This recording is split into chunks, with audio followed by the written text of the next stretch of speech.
복음으로 사는 삶, 오늘 11번째 시간입니다. 우리는 그동안 요나서를 통해서 복음의 은혜를 나누고 있습니다. 복음은 헬라어로 유앙겔리온, 기쁜 소식이라고 했습니다. 그런데 오늘 이 복음이 강요되거나 간청해야 될 부분이 아니라 기쁜 소식이요 기쁜 소문이기 때문에 그것을 들으면 자연스럽게 우리는 기뻐하는 삶을 살면 됩니다. 그러기 위해서 우리는 복음의 그 의미가 무엇인지를 알 때 비로소 기뻐하고 비로소 이 소문만으로도 내가 다시 살았다고 하는 함성을 지를 수 있게 되는 것이죠. 그 기쁜 소문이 무엇입니까? 아담과 하와로 인해서 인간에게 찾아온 죄로 인해 죽음이 있다는 나쁜 소식을 뒤집는 것이 기쁜 소식이죠. 그 소문은 인간이 죄로 인해 죽게 되었는데 하나님이 그 아들 예수 그리스도를 이 땅에 보내주심으로 인해서 우리에게 드디어 살 길이 열렸다고 하는 소식입니다. 다 죽게 된 자에게 가장 기쁜 소식은 살게 되었다고 하는 구원일 것입니다. 그 구원으로 인해 다시 살게 된 것이 부활이고 오늘 그것을 믿고 살아가는 저와 여러분이길 원합니다. 여러분, 복음은 나를 영화롭게 만드는 것입니다. 오늘 요나는 아수르의 수도 니느웨까지 가서 영화롭게 다른 사람을 세워야 될 사명이 있었습니다. 그럼에도 불구하고 그는 그 사명을 뒤로 한 채 복음을 따를 것인가 아닌가의 문제 앞에 고민하고 충돌하는 모습을 보게 돼요. 우리가 신앙을 갖는다는 것은 나의 고집과 나의 삶이 있는데 털컥 하나님의 뜻이 내게 임하면 이 두 가지 중에 하나님의 뜻을 따라가는 것이 믿음이겠죠. 그러나 오늘 니느웨가 아닌 정반대 다시스로 가기로 결정하고 자기의 삶의 영역을 새롭게 구축하는 인간의 어리석음을 보게 됩니다. 창세기는 이미 우리에게 가인이 아벨을 죽이고 그 가인에게 하나님이 나타나셔 물으시죠. 가인아 내 아우 아벨이 어디 있느냐라고 물을 때 하나님 왜 나에게서 내 아우를 찾습니까? 라고 그렇게 변명하는 모습을 볼 수 있습니다. 결국 그 가인은 하나님의 진노 가운데 죽어야 되지만 하나님은 그를 향하여 표 하나를 주게 되는데 누구든지 죄인이지만 가인을 죽이는 자는 7배의 벌을 주겠다고 그렇게 이야기합니다. 그날 가인은 그 구원함을 얻고 그가 쌓아 올린 성이 무엇이냐면 가인성이라고 하지 않고 놋성이라고 했죠. 놋은 다른 말로 원어로 보면 나그네, 거류자, 방랑자라고 하는 성을 쌓게 됩니다. 이 말은 영원한 도피성인 예수 그리스도 안에 우리가 갇히지 않으면 영원히 나그네여 도피하는 인생을 살아갈 수밖에 없는 우리임을 가르쳐주고 있는 것입니다. 여러분, 그러면 복음은 우리를 가만히 두고 있나요? 그때 비로소 기쁜 소식이 무엇인지를 더 명확히 드러내는 것이 하나님의 뜻이죠. 내 자신으로 살지 않고 오직 예수 그리스도로 인하여 사는 은혜가 무엇인지를 우리에게 이 복음은 가르쳐주고 있다는 것입니다. 큰 바람, 큰 폭풍이 일던 그 삶에 배가 거의 다 깨지게 된 인생이 바로 나 때문이지 다른 것 때문이 아니라는 사실을 우리에게 직면하게 만들어요. 인간에게 있는 이 죄가, 나에게 있는 이 불순종이 나의 인생 가운데 배가 깨져서 물이 들어오게 하는 어처구니 없는 죄가 죄를 낳는 인생이 나 때문이라는 사실을 가르쳐준다는 것입니다. 지금도 복음이신 예수 그리스도로 인해 거할 때만 우리의 인생에 평안이 있을 뿐 늘 이 세상은 불안과 염려뿐임을 보여줍니다. 그래서 복음이 왜 기쁜 소식이냐면 나의 그 인생 가운데 예수 그리스도 도피성 되신 그분 안에 우리가 거하면 인류의 모든 죄가 죄사함 받고 구원을 얻을 수 있다는 이 놀라운 사실입니다. 할렐루야. 저는 이것이 우리 가운데 정말 견딜 수 없는 기쁨이 되고, 내가 고통의 그 자리 가운데 그 괴로움을 얻는 이것이 얼마나 힘겨운 인간의 삶인지를 우리가 처절하게 본다면, 피할 산성이 있다는 이것이 얼마나 은혜 중에 은혜인지 모른다는 것입니다. 인간에게 가장 큰 질병은 무엇이나요? 집사님, 인간에게 가장 큰 질병은 무엇이에요? 100% 이렇게 얘기한다. 돈이 없는 거. 요 3040은 돈이 없는 게 이게 가장 큰 질병. 그런데 그렇지 않고 오늘 성경은 두려움에 빠진 것이 가장 큰 질병. 병원만 드나들어도, 옆에서 누가 죽어가는 것만 봐도, 저 죽음이 내 목전에 와 있다는 이것 때문에 우리는 늘 두려워할 수밖에 없는 인간의 한계가 있어요. 여러분, 인간이 두려울 때 비로소 인간은 무엇을 찾냐면 자기가 믿는 절대자를 찾게 되었어요. 오늘 큰 광풍 바람이 왜 순종하지 않고 복음을 전해야 되는 이 요나의 마음에 더 이상 기쁜 소식을 전하고 싶지 않은 마음으로 인해서 요바야 지중해에 내려갔더니 다시스로 가는 배가 기다리고 있고, 그 배를 올라탔더니 그날부터 그곳에 큰 고통, 큰 바람, 큰 풍랑이 일기 시작했죠. 그때 많은 사공들과 사람들은 각자 자기의 신들을 불렀다고 그렇게 얘기합니다. 그때에도 최소한의 예의와 동정심이 있어야 될 요나라고 하는 선지자는 배 밑층에 들어가서 콜콜 잠을 자며 복음이 자기만을 위한 것이냐 편견 가운데, 어쩌면 더 나아가서 두려움 가운데 빠져있는 그 모습을 볼 수 있습니다.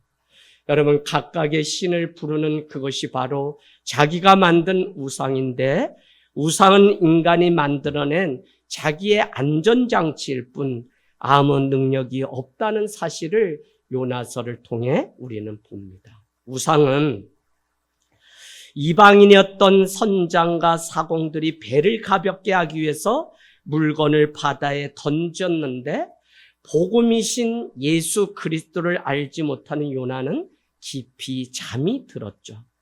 누군가의 위기 가운데 동정심도 없이 최소한의 예의도 지키지 못하는 인간의 악함이 오늘 선지자 요나를 통해서 볼 수 있는 모습입니다. 그랬더니 이방인이었던 사공과 선장은 바다가 점점 흉흉해지는 이 일 가운데 바다가 어떻게 해야 잔잔해질 수 있냐고 묻게 되고, 12절 가볼까요? 12절은 이렇게 얘기하죠. 나를 들어 바다에 던지라. 그리하면 바다가 너희를 위하여 잔잔케 되리라 라고 그제서야 요나는 말을 하게 됩니다. 우리 인간은 위기 속에서 내가 잡은 그것을 붙잡고 내가 살아온 방식이 무엇인지 위기와 고통의 자리 가운데 나와요. 위기와 고통이 있기 때문에 오늘 이 자리에 사모하고 나왔다면, 내가 인정하던 인정하지 않던 나의 가운데 스며드신 예수 그리스도 외에는 방법이 없다는 사실을 인정하고 있는 나의 모습을 감사해야 된다는 것입니다. 그만큼 하나님의 아들 예수 그리스도가 아니면 세상에는 평안이 없습니다. 오직 예수 그리스도가 오셔서 죽으셔야만 바다가 잔잔해지는 이것이 바로 복음이며, 빨리 이것을 인정하면 인정할수록 내 힘이 아닌 예수 그리스도로 인하여 사는 것이 가장 큰 축복인 것을 우리는 경험하고 인정하게 돼요.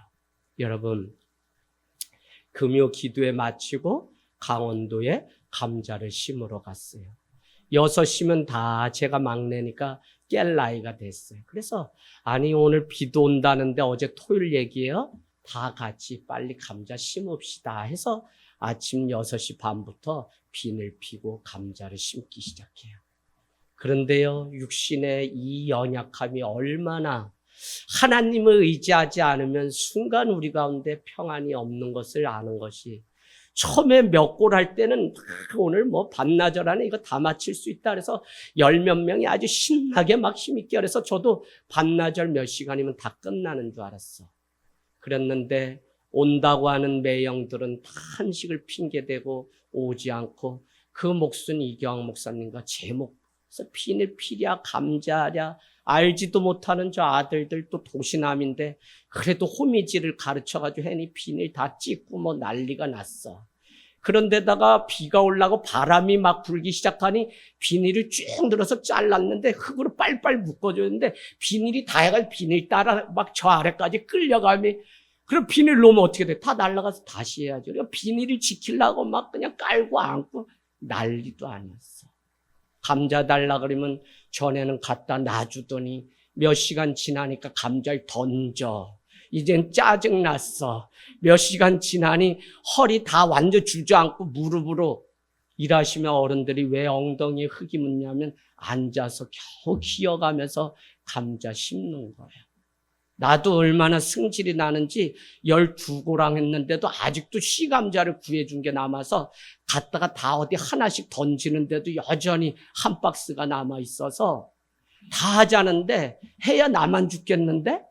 그래서 하나씩 땅에 자꾸 그냥 묻고 눈 있는 것까지도 다 따가지고 이거 못 써 그러면서 다 저 또랑에다 내버리고 12골 했더니 아주 더 했으면 아마 감자를 갖다 놔주는 게 아니라 막 돌처럼 던져서 우리가 머리가 다 깨질.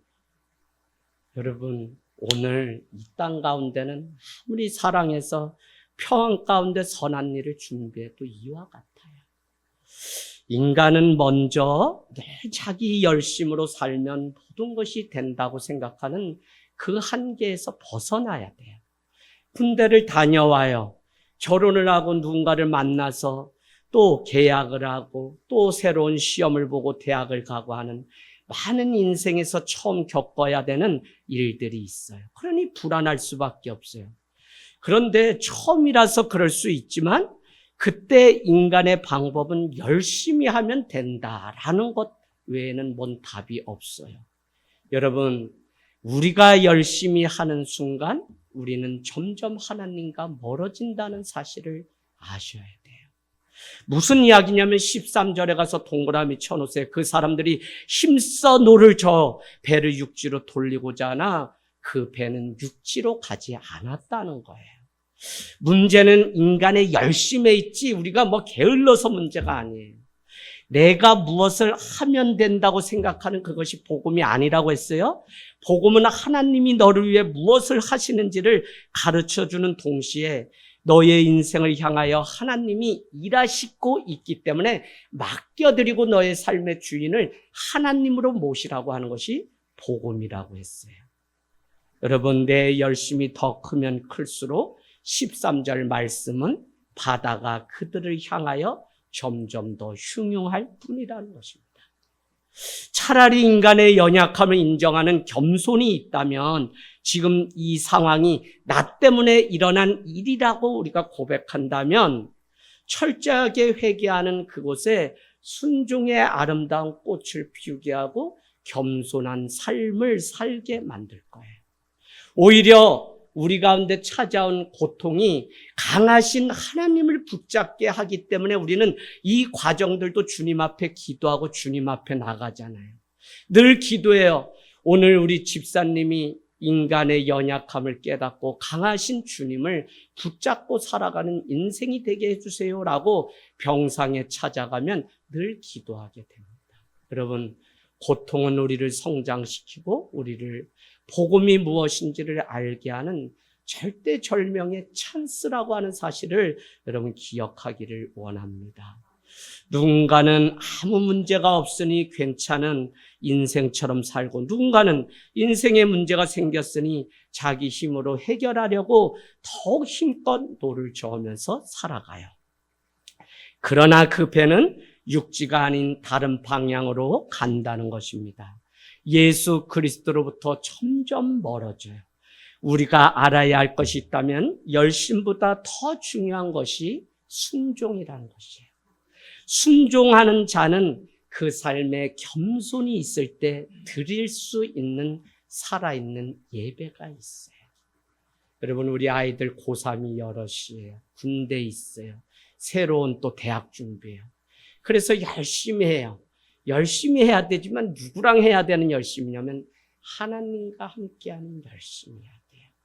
내 혼자 아무리 노를 저어서 가면 방향은 점점 예수 그리스도의 십자가와 멀어져서 결국은 내 인생을 지키지 못하는 삶을 수도 없는 사람들이 살아가고 있어요.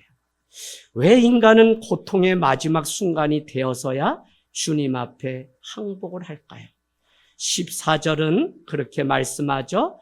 14절은 사람들이 무고한 피를 우리에게 돌리지 말고 여호와의 뜻대로 행하심이 마땅하니 이제는 주님의 뜻대로 하십시오라고 맡기게 돼요.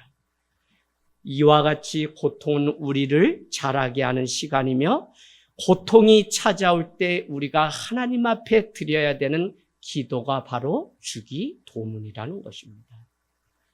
하나님, 하나님의 나라와 하나님의 권세와 하나님의 영광이 그 이름이 거룩히 하게 하옵시고 라고 하는 주기도문. 마지막 겟세마네 동산에서 죽음을 앞두고 주님이 우리에게 가르쳐 주신 주기도문이 우리의 삶 가운데. 그래서 하나님, 이제는 나의 뜻이 아니라 주의 뜻을 행하시옵소서. 주님, 이제는 이 땅 가운데 우리가 이룰 하나님의 나라가 있어야 되는데 세상의 임금으로는 이룰 수 없는 이곳에 하나님의 나라가 임하게 도와주시옵소서라고 항복하고 손을 드는 것이, 여러분, 믿는 우리가 온전히 깨닫지 못하고 온전히 죽지 않기 때문에 여전히 세상의 나라는 불안전하고 우리 가운데 염려와 근심을 주는 나라입니다. 바로 그때 우리는 주기도문이 말하는 하나님 나라와 그의 뜻을 구하는 삶을 살아야 돼요. 복음은 우리에게 하나님의 뜻이 무엇인지 가르쳐 줍니다. 하나님의 뜻이 무엇인가요? 성경 전체가 말하는 하나님의 뜻은 단 한 가지. 구약은 아담과 하와로 말미암아 인간은 죄를 지었고 너희를 죽음 가운데 건져내실 메시아, 기름 부은 자가 올 것을 예언한 말씀입니다. 신약은 약속대로 예언자이신 예수 그리스도께서 오셔서 죽음 가운데서 사망 가운데서 생명으로 옮겨가는 그 사건을 십자가를 통해서 이루실 것을 성취하신 장면이에요. 그래서 예언의 구약과 성취의 신약은 결국은 죄인을 구원하시는 이것이 하나님의 뜻임을 성경 전체는 우리에게 말씀하고 있다는 것입니다. 여러분, 예수를 믿고 죽게 돌아와 구원을 얻는 이 일이 저와 여러분을 향하신 하나님의 뜻이에요. 마태복음 28장은 승천해서 다시 오신다는 재림의 주님은 모든 족속으로 제자를 삼으며 교회와 성도가 살아갈 것을, 마가복음은 만민에게 복음을 전파하고 기다릴 것을, 누가복음은 이 모든 일에 증인된 삶을 살 것을, 요한복음은 내 양을 치고 내 양을 먹일 것을, 사도행전 1장은 이 일이 그냥 이루어지는 것이 아니라 1장 4절 하나님의 나라의 일이 어떻게 이루어지는지 우리에게 보여주실 텐데 그 일은 성령 충만을 받고 권능을 얻은 후에 하나님의 증인된 삶을 살아간다. 9장에 가면 우리 같이 사마리아의 사역이 끝나고 사마리아로 이제 넘어가는 사역이 9장 이후에 펼쳐지게 되죠. 누가? 스데반이 죽게 되면서 그들은 흩어져서 저기 사마리아를 뛰어넘어 안디옥까지 그들은 가게 되면서 사도행전 1장 8절의 매뉴얼이 얼마나 중요하게 펼쳐지는지를 우리에게 보여줘요. 그러니까 결국 사도행전 28장은 우리에게 가장 마지막에 로마에 온 지 이태 동안 하나님 나라를 전파하고 예수가 주되심을 전파하는 일에 사도 바울은 옥중에서도 힘썼다고요. 여러분, 예수님은 이 땅에 오셔서 마가복음 1장 14절 15절 갈릴리에 오셔서 첫 사역이 하나님의 나라가 가까이 왔으니 회개하고 복음을 믿으라는 거예요. 이 땅에 로마 황제가 다스리는 그 나라가 아니라 또 다른 나라가 있는데 그것은 하나님의 통치와 주권과 다스림이 있는 하나님의 나라. 저기 죽은 다음에 가는 그거 아니라 이 땅 가운데서도 내 삶을 주인이, 내 삶의 통치자가, 오늘 이 민족의 통치자와 주권자가, 주인이, 다스리는 분이 하나님이라는 사실을 믿는 하나님의 나라를, 하나님의 뜻을 우리에게 이루라고 말씀하고 있어요. 디도서 2장 11절은 수요은혜 예배를 통해서 나눴지만 이렇게 말씀합니다. 모든 사람에게 구원을 베푸시는 하나님의 은혜가 나타나, 모든 사람에게 구원을 베푸시는 하나님의 은혜. 이게 바로 성경이 우리를 향해서 하나님의 뜻이 무엇인지, 저 사람만 아니라, 아니 이스라엘만이 아니라 저기 느느의 앗수로, 아니 우리 남편, 우리 시부모님, 저 절간에 드는 사람, 이단에 간 사람 다 하나님의 구원 가운데 있음을 요나서는 우리에게 가르쳐줘요. 그런가 하면 요한복음 3장 16절은 우리에게 하나님이 세상을 이처럼 사랑하사 독생자를 주셨으니 이는 저를 믿는 자마다 멸망치 않고 구원, 영생을 얻게 하려 하심이라. 아멘. 뭐죠? 복음은 하나님이 우리를 사랑했다는 것으로 끝나면 완전한 복음이 아니고, 사랑하기 때문에 우리를 위해 독생자 예수 그리스도가 십자가에 달려 돌아가셨다는 것을 믿을 때 우리는, 그래서 여러분, 교회가 십자가의 이 복음은 없이 무조건 교회는 사랑하는 곳이다 라고 했더니 그저 떡을 떼고 사랑하는데, 문제는 교회가 왜 병들고 다 쓰러졌냐? 결국은 독생자 예수 그리스도를 따라 이 십자가에 달리신 주님을 믿어야 되는, 각각 짐을 나눠줘야 되는 이 원리를 알지 못하니까 교회들이 힘이 너무 없어요. 여러분, 오늘 복음은 바로 하나님이 세상을 이처럼 사랑하셨고, 또 복음은 사랑하기 때문에 저와 여러분을 위해서 독생자를 주셨다고 하는 이 사실을 믿을 때 멸망치 않고 구원이 저와 여러분을 향하신 하나님의 뜻이라는 사실. 할렐루야. 이게 얼마나 귀해요. 여러분은 하나님의 뜻을 누리고 계시나요? 하나님의 뜻이 나 같은 자를 구원하시는 하나님의 끈질긴 사랑인데, 우리가 알고 실천하기 이전에 우리는 뭘 놓치지 말아야 되냐면 바로 그 복음 안에 내가 있다는 사실을 우리는 놓치면 안 돼요. 바로 내가 죄로 인해서 죽을 수밖에 없었던 인간이라고요. 왜? 3대, 4대, 5대, 6대 아무리 집안이 다 믿는 집안이라고 해도 우리 인간은 아담과 하로부터 온 오리지널 신, 이 원죄를 벗어날 수가 없어요. 그래서 우리의 힘으로는 될 수 없고 우리의 열심으로는 되지 않기 때문에 결국 예수 그리스도가 오셔야 했다는 것입니다.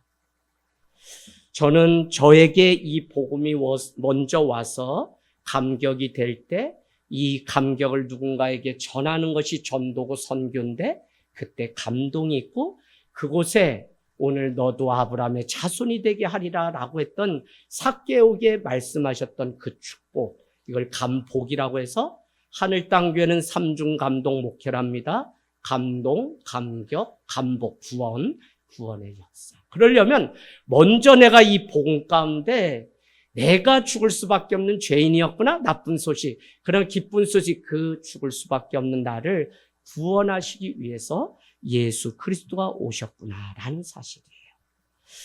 자기 삶에 바쁘고 자기 인생길, 자기가 계획한 대로 살려고 했던 사람이 요나죠. 그래서 점점 더 하나님의 뜻과 복음에서 멀어졌습니다. 하나님의 뜻은 니느웨로 가는 것인데 요나의 뜻은 다시스로 가는 것입니다. 다시스, 여러분 적어 놓으실래요? 다시스의 원어의 의미는 저도 이번에 알게 됐어요. 그냥 갑자기 어느 지명 이름이겠지, 그냥 헬라어의 의미가 아니겠지 하고 안 찾아보다 이번에 찾았더니 다시스는 산산이 부서지다라고 하는 의미예요. 자기의 인생길을 계획하고 배를 타고 다시스로 갔던 요나와 우리의 인생 가운데 예수 그리스도가 오지 않으면 우리는 산산이 부서진 인생을 살아가게 돼요. 그래서 예수 그리스도 도피성 대신 그분 앞에 교회는 날마다 거하는 삶을 살아야지, 그렇지 않으면 항상 진실하지도 않고 늘 교회를 다닌다는 것이 합법적으로 거짓말쟁이를 만드는 공동체가 돼버려요. 여러분, 그럴 수 없어요. 정직해야지. 왜 주님 앞에 내의 발버벗은 죄성이 다 드러나야지 왜 적당히 살라고 하세요? 저는 오늘 이 산산이 부서진 다시스, 요나의 인생이 산산이 부서질 때 비로소 인간적인 열심, 고안해내고 계획해도 그것이 부서져야만 예수 그리스도가 그 안에 찾아와서 다시 사는 인생이 될 수 있다는 것이 부활절의 가장 중요한 의미입니다. 결국 하나님의 뜻은 요나가 완전히 항복하고 예수 그리스도를 구원자로 받아들이는 것입니다. 내 인생 내 힘으로 살 수 없음을 알고 하루빨리 손을 들고 항복하게 하시는 하나님. 많은 사람들은 지금 어떤 세상인데, 아니 열심을 안 내면 뭐 다 누가 먹여 살려주나요? 라고 얘기해요. 그런데 그렇지 않다는 거예요. 당신의 수고로 당신의 인생이 얼마나 평안 가운데 지금 살아가고 있나요? 하나님의 은혜가 여기까지 우리를 떠밀어서 지금 이 모양대로 우리가 살고 주님 앞에 예배하는 것이지, 내 열심으로 살면 우리는 벌써 쪽박난 인생 됐습니다. 15절 가보세요. 15절. 15절은 요나를 들어 바다에 던질 때 비로소 바다가 뛰놀던 그것이 그치게 되었습니다. 주의 뜻은 오늘 저와 여러분을 향해서 자기를 부인하고 자기 십자가를 지라고 말씀해요. 그래야 인류에게 찾아온 그 죽음을 끊고 거친 바다가 그쳐지게 되며 그곳 가운데 괴로움을 대신할, 염려를 대신할 주님의 평강이 온다는 거예요. 주님 앞에 여러분 드리던 열심 그대로 드리세요. 이래서 저래서 못합니다. 아무리 해봐야 그냥 그 자리에서 맴돌고 있는 성도의 삶을 볼 때마다 얼마나 이 복음이 정말 자기에게 와야만 인생 바뀔 수 있을까 하는 회의가 들 때도 있어요. 여러분, 내 노력으로는 아무것도 되지 않아요. 그래서 인류를 향한 그 괴로움과 죽음을 끊어버리기 위해서 우리는 주님의 십자가 앞에 가야 돼요. 주님으로 인해 살아야 할 내가 여전히 주님보다 세상의 방법을 찾기 때문에 우리 가운데 죽음이 찾아온 거예요. 그러면 자기 부인을 하고 자기 십자가를 지라고 하는데, 자기 부인이 뭐 조금 무슨 뭐 인내하고 참고 기다리라 이런 의미가 아니라고요. 자기 부인은 하나님을 온전히 인정하는 성도의 믿음의 태도요 자세입니다. 자기 부인을 하지 않으면 어떻게 우리가 주님을, 아니 따르는 척은 얼마든지 하지만 내 인생의 배에 계속 물이 들어오고 바람이 이는 그걸 왜 평생 우리가 하면서 사냐고요. 좀 한번 딱 끊고 결단하고 주님으로 인해서 살아야지. 하나님은 원하시는 일을 반드시 이루시는 분이세요. 당신이 이루기로 약속하신 것은 반드시 이루세요. 전화벨이 울려도 주님의 말씀은 여전히 전파됩니다. 할렐루야. 여러분, 하나님은 하나님이 하시고자 하시는 반드시 이루시는 분이기 때문에 그냥 까불지 말고 손들고 주님 그냥 나 잡아 드세요라고 손을 드는 게 가장 신앙의 아름다운 모습이라고요. 많은 사람들이 복음의 빛이 나에게 왔다는 이 사실을 잃게 되면 우리는 하나님으로부터 점점 멀어지게 돼요. 자기 삶이 바쁘고 자기 인생길을 자기의 계획대로 살려고 하는 순간 산산이 부서진 나의 모습을 우리는 보게 돼요. 구원을 향하여 옮겨가는 하나님의 시간표는 계속해서 전진하고 있어요. 다만 그 배에 올라탄 인생인지 아닌지가 문제죠. 그 구원의 배가 하나님의 마지막 종말을 향해 지금도 가고 있다니까요. 지금 젊어요. 그래서 꿈이 있어요. 다 소용없어요. 늙었어요. 내가 후패고 자꾸 아파요. 그것 때문에 낭망할 필요도 없어요. 누구나 구원을 향해 지금도 하나님의 마지막 종착점을 향해서 가고 있으니까요. 우리를 다루시는 하나님의 방법이 바로 이것이에요. 저는 우리 인간에게 찾아온 존재로서의 죽음이라는 것은 누구나 겪어야 되는 공평함인데, 이 땅에서의 마지막 죽음이 있음을 알 때 우리는 겸손한 삶을 누구도 살게끔 만들어 놓았는데, 이것조차도 인정하지 못하는 인간의 이 불순종과 자기 자랑 때문에 주님은 십자가를 또 져야 되는 일들이 우리 가운데 있어요. 여러분, 주님 앞에 온전히 우리가 엎드릴 때 우리 삶 가운데 무슨 현상이 찾아오냐? 바다가 완전히 잠잠해지고 다 죽게 되었던 우리의 인생이 살아나게 되었을 때 더 큰 두려움이 찾아오게 돼요. 5절에 표시해 놓으세요. 사공들이 두려워하여. 한번 나오죠. 두렵다는. 10절에 무리가 알고 심히 두려워하였다는 거예요. 그런데 오늘 우리가 읽은 15절 말씀은 그것과 다른 새로운 종류의 두려움이 있다는 사실을 가르쳐 주는데, 그 두려움은 무엇이냐면 여호와 하나님에 대한 두려움이었어요. 5절 10절은 바다가 바람이 큰 광풍이 부니까 환경 때문에 두려워한 거라면, 내 인생에 죽음이 찾아오고 돈을 잃고 관계가 깨지고 해서 두려우는 세상의 일이었다면, 오늘 바다가 그치게 되었을 때 사람들과 요나에게 찾아온 두려움은 여호와 하나님에 대한 두려움이었다. 우리 말씀 한번 찾아볼까요? 시편 111편 10절. 시편 111편 10절. 시편 111편 10절. 여러분 이렇게 표시를 한번 해놓으시면 좋겠습니다. 111편 10절. 같이 읽습니다. 시작. 여호와를 경외함이 지혜의 근본이라 그의 계명을 지키는 자는 다 훌륭한 지각을 가진 자이니 여호와를 찬양함이 영원히 계속되리로다. 아멘. 여호와를 두려워하는 것이 뭐라고요? 구원으로 인도하는 하나님의 일이라는 것입니다. 잠언 9장 10절 갈게요. 잠언 9장 10절. 잠언 9장 10절. 잠언 9장 10절은 두려움을 어떻게 이야기하고 있는지 보겠습니다. 9장 10절. 잠언 9장 10절 다 같이 읽습니다. 시작. 여호와를 경외하는 것이 지혜의 근본이요 거룩하신 자를 아는 것이 명철이니라. 아멘. 여호와를 두려워하는 것, 여호와를 경외하는 것이 구원으로 인도하는 하나님의 일이에요. 그냥 두려워하는 것이 아니라 그분의 위대함과 그분의 거룩함을 맞이할 때 오는 경외감 때문에 두려워하는 거예요. 오늘날 우리가 회복해야 될 예배의 한 요소가 있다면 그것은 경외함을 가지고 두려워 떨며 주님의 존전 앞에 나오는 것입니다.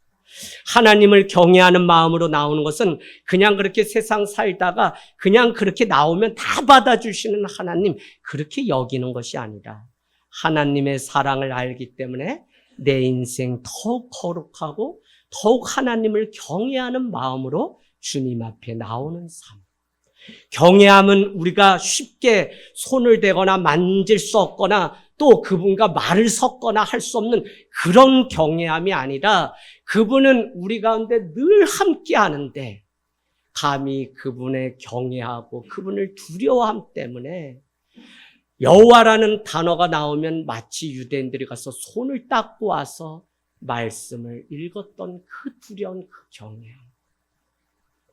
경외는 여러분 멀리서 뭐 이렇게 존경한다 이거는 아니에요. 만약에 여러분이 저를 존경한다 그러면 그거는 그냥 같이 있고 같이 늘 하는 친구인데 존경하는 마음이야지 목사님이니까 그거는 존경이 아니에요. 오늘 경외함이 하나님을 멀리 두고 나는 저분의 얼굴을 보면 곧 죽는다 이런 게 아니라 두려운 마음. 왜? 그분의 그 위대하심과 그분의 그 신비함이 너무 크기 때문에 나의 생각과 마음에 다 담을 수 없기 때문에 봄이 되면 새싹이 올라오는 그 일조차도 창조주 하나님의 손길이기 때문에, 하나님이 살아계심 때문에 그분 앞에 경외하는 이 경외함이 우리 가운데, 그래서 감히 범접할 수 없는 믿음의 그 태도, 그 자세가 바로 하나님을 두려워함이라는 단어고, 두려움은 다른 말로 경외라고 하는 뜻입니다. 로마서 1장 18절인가요? 너희는 창조주보다 피조물을 더 경외하였다. 이런 표현. 여러분, 드린다고 하는 것은 경외감이 없으면 안 돼요. 현대인이 우상에 빠져 다 산 그 증거가 뭐냐면, 이것도 내 것, 저것도 내 것, 건강도 내 것, 돈도 내 것, 시간도 내 것, 자식 새끼도 내 것, 다 내 것, 지식도 내 것, 다 내 것이라 하나도 온전히 주님 앞에 드리지를 못하는 인생. 얼마나 불쌍해요. 저는 헌금 기도하는 사람도 아니지만, 여러분, 먹을 게 없어서 내가 다 먹어버리면, 심지 않으면 거기서 무엇이 나요? 이건 세상을 살아가는, 제발 기독교가 무슨 초월적인 하나님만 믿지 말고 상식적으로, 나라가 상식적으로만 돌아가도 문제가 안 생겨요, 여러분. 상식이 중요해요. 상식을 자꾸 벗어나게 문제인데, 그 상식이 뭐냐?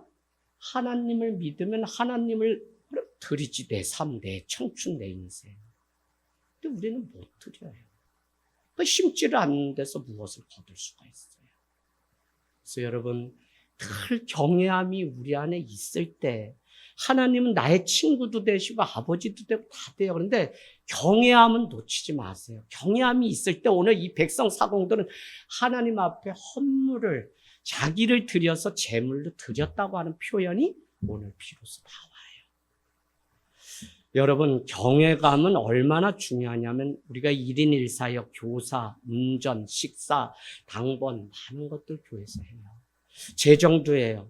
많은 일들이 있는데, 그 일 안에 하나님께 하듯 죽게 하듯 하는 경외감을 잃어버리게 되면 이것은 그냥 사역이 아니라 일이 돼버려요. 그러면 많은 사역을 하면 할수록 은혜가 떨어져서 점점 죽어가는 건 나예요. 그렇게 되면 여러분은 스스로 이 사역을 내려놓고 주님 앞에 더 깊이 좀 가는 시간 달라고 오히려 말할 수 있어야 돼요.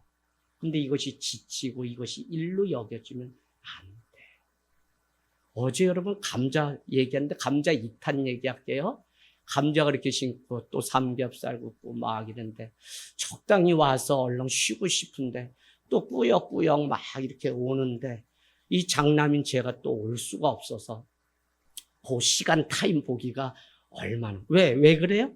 같이 있고 싶죠. 근데 저는 내일 이 자리에 서야 되고 묵상은 충분히 했지만 타이핑을 안 해놓고 가니까 찝찝해. 그래가지고 머릿속에도 감자 심으면서 나의 열심이 아니라 하나님께 순종 이러면서 계속 타이핑을 여기다가 새겨놨는데 이게 다 날아갈까 봐 빨리 와서 이걸 치고 싶은데 여러분 이거 6장은 그냥 30분이면 전 다 쳐요. 이미 그냥 문학을 하고 그래서 은사도 있지만 묵상을 충분히 하면 그냥 하는데 이게 다 막 회로가 꼬여가지고 감자 6월에 비료 줘야 돼, 7월에는 캐야 돼, 그거 해서 한 박스씩 붙여줘야 돼. 뭐 이게 막 머리에 회로가 농약은 쳐놔요. 치지 마. 그거 십자가로 이렇게 째랬더니 왜 하늘 쪽으로만 푹 했어. 새싹이 나오지 않고 비닐 안에 들어가면 또 열에 타 죽는데, 이것도 마음에 걸려서, 새싹 언제 나오는지 또 알고 있다. 나오면 이거 딱 벌려가지고 거다가 잎사귀 꺼내놔야 되고, 이게 보통. 그러니까 어떨 때는, 다 그냥 부모 친척 그냥 다 끊고, 저기 수도원에 수도사처럼 그냥 네 길만 가라 그러면, 나 어제 오는데 성당 신부들이 다 부럽게 느껴지더라니. 저 사람들은 지금 뭐 하나, 내 낮잠 자다 내일 그냥 와서 성수 뿌리고, 믿을지어다 이러면, 그러진 않죠. 근데, 이거 세상 똑같이 살아가고, 가정 가지고 애 새끼 있고, 먹여 살려야 돼. 목사의 삶은요, 여러분, 복잡해요. 다 여러분도 그렇게 하고 여기 왔는데 이게 얼마나. 참 여러분, 우리가 그런 속에서도 오늘 이 강단을 지키고 선다는 이게 얼마나 귀하고 거룩한지를 아니까 오늘도 새벽에 나와서 또 이렇게 소그럽지 또 만들고 또 말이 어려울까봐 더 쉬운 말로 헌재에서 뭐 이렇게 뭐 냈는데 얘가 그렇게 쉬웠다네 이번에. 그래서 나도 설교를 어렵게 하는 거 아닌가, 더 쉽게 해야지. 와서 또 이렇게 하고 2장 또 버리고, 아유 인간적인 거 또 날려야지. 이거 김 집사님 아니야, 김 집사님 잘하셔, 조금 기다려줘야지. 제가 그렇다는 게 아니라 다 그 과정을 거쳐서 여기에 서요.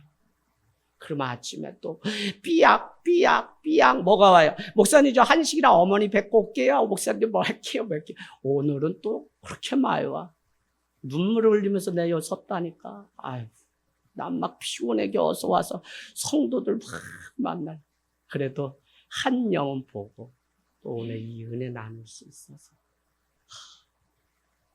여기 2층에 딱 갔더니 그냥 애들 예배하는 그곳에 교사들이 먼저 와서 예배하고 소그룹을 나누는데, 벌써 보면 다 알지 모르냐? 속이지 좀 마라. 권사님 지난주 내내 울다가 왔지 뭘. 내 눈 밑에 그냥 빨간 점 있고 막 이러면 아유 집사님 또 울다가. 우리 권혜스도 집사님 오셨지만 미국에서 행복하셨는지 아닌지 얼굴이 다 써있는데, 제가 보니까 그래도 닭도리탕 해주고 닭볶음탕 해주는 이 대한민국 하늘 땅 위가 더 좋으신 것 같아. 할렐루야. 우째. 네. 여러분 이렇게 우리가 모여서 예배해야, 여러분 무엇을 하든지 죽게 하듯 경외감을 가지고 서는 그 일이 나를 지키는 하나님의 일이에요. 오늘 말씀 마치면서 뱃사람들은 여호와께 다시 새로운 결단을 가지고 서게 됩니다. 전에는 하나님이라는 존재가 각각의 신을 부름같이 요나가 믿는 부족신 중에 그냥 하나구나라고 여겼는데, 죽음의 목전에서 바다를 잔잔케 하시는 분이 하나님이시고 다시 살게 하고 생명을 주시는 분이 하나님인 것을 알 때 그 안에 찾아온 이 경외감으로 인해서 하나님 앞에 다시 서게 돼요. 이게 회복이에요. 회복. 회복 부흥은 뭐냐면, 죄는 뭐라 그랬어요? 세교 사랑 나눔 여러분 다 아세요? 죄는 하나님과의 관계가 끊어진 건 다 죄예요. 회복은, 부흥은 하나님과의 관계가 이어진 게 회복이에요. 오늘 다 죽었던 요나의 인생에 드디어 하나님을 경외하고 주님 앞에 나오게 됩니다. 예배를 하고 찬양을 할 때도 여러분 주님을 경외하는 마음으로, 오늘 뱃사람들이 하나님을 경외했다는 것은 그 하나님이 나를 위해서 무엇을 해주셨기 때문에 경외한 게 아니에요. 제가 계속 요거 참 미묘한 차이기 때문에 여러분 잘 구분. 하나님이 나를 위해 그 아들 주시고 그분이 나를 창조하셨기 때문에 위대하시죠? 그러나 이들이 두려워 떨었다고 하는 이 경외감은 하나님의 그 존재만으로 그를 경외하고 두려워한 거예요.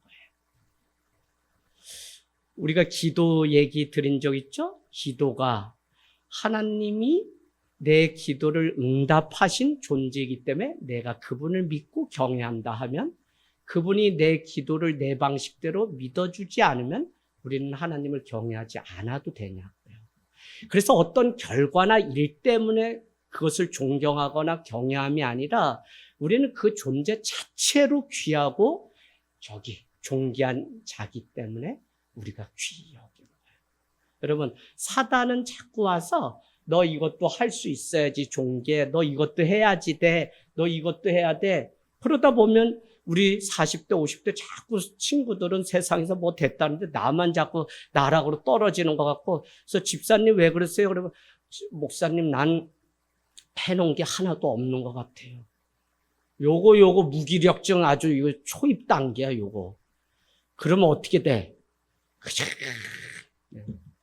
하이파이브 하고 다시 일어납시다 막 이러고 하는데, 그것보다 더 중요한 것은 나는 나라는 존재만으로, 왜 하나님이 그 생명 루하우를 불어넣어서 우리를 살려서 이렇게 생명을 주신 이 존재가 얼마나 신기해요. 뭐 다른 것도 아니잖아요. 애 하나, 요즘 미나가 이렇게 오다가 자면서 또 젖꼭지 공갈꼭지 물고 이러면 난 그게 그렇게 신기해. 저 이렇게 빨고 옹알일 수 있는 저건 누가 가르쳐 놨길래 쟤도 생명이 생명되게 하려고 코 모유를 빨고 이런 것들을 할까? 하나님은 너무 신비하게 우리의 존재를 만들어 놓으셨어요. 여러분, 무엇을 했기 때문이 아니라 하나님의 그 존귀함은, 그 경외감은 하나님이 하나님이기 때문에. 그래서 출애굽기 3장 가시떨기 가운데 나타나신 하나님을 모세는 뭐라고 하면, 하나님 당신은 누구입니까? 라고 했더니 나는 나야 라고 합니다. I am that I am. 이렇게 얘기해요. 아니, 나는 나라는 게 뭔 말입니까? 아니, 무엇으로 설명할 수 있는 존재가 아니라 나는 그냥 창조주 하나님이라는 것만으로 그냥 하나님이라고요. 근데 우리는 하나님이 이렇게 해주면 하나님, 저렇게 해주면 또 하나님 아니라고 안 믿는다 그러고.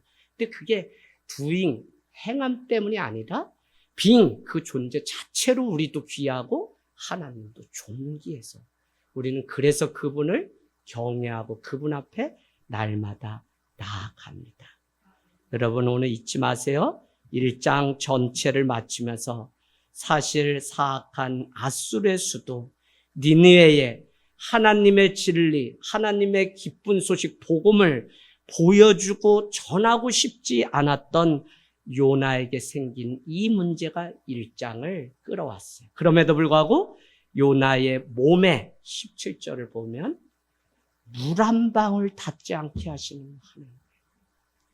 하나님은 당신이 하시려고 하는 구원의 역사를 우리가 하든 안 하든 끌고 가신다니까요. 마지막 때 그분의 현현이 드러나요. 그래서 그분 앞에 우리가 살아가는 이게 지금 은혜인데, 그러면 오늘 이 복음은 우리에게 무엇을 주냐면, 불순종하였다가 이제 하나님을 두려워하는 이 요나와 그 사람들의 인생인데, 그를 바다에 던져서 물에 빠져 철렁하고 파도가 일기 전에 하나님은 17절에 뭐라 그래요? 큰 물고기를 준비해서 3일 밤낮으로 그를 요 뱃속에다 집어넣고 은혜의 인큐베이터 안에서 하나님의 복음, 하나님의 구원이 무엇인지를 다시 알게 하셨다고요. 난 이거 내가 설명하지만 뭐 어떻게 이렇게 설명할 방법이 없어. 너무 몸에 물 한 방울 닿지 않고 큰 바람, 큰 광풍을 대신할 큰 물고기를 준비해서 그 안에 품어서 3일 3야 다시 부활해서 사망을 끊고 생명으로 가는 이 복음이 무엇인지를 요나를 통해 보여주셨다. 그래서 요나의 표적보다 더 큰 표적은 없다고 요한복음이 우리에게 말씀해요. 왜요? 예수 그리스도의 그 표적을 이미 예표한 것이기 때문에. 그러면 어떻게 돼요? 큰 물고기를 여러분은 큰 대제사장 되시는 예수 그리스도임을 여러분 아셔야 돼요. 주님은 지금도 우리의 삶에 찾아오셔서 우리를 그 안전한 지존자의 은밀한 날개 가운데 품고 우리를 지켜내서 영원으로 향하는 영원한 항구로, 소망의 항구로, 구원의 항구로, 영생의 항구로 우리를 이끌어 가시고 빚어가고 계세요. 그러니까 빨리 이거를 인정하고 하나님 그냥 저 인생 맡겨드립니다 라는 게 신앙입니다. 할렐루야. 그 주님과 함께 한 주 어떻게 얻은 인생인데 멋지게 승리하는 저와 여러분이 되시길 주님의 이름으로 축복합니다. 아멘.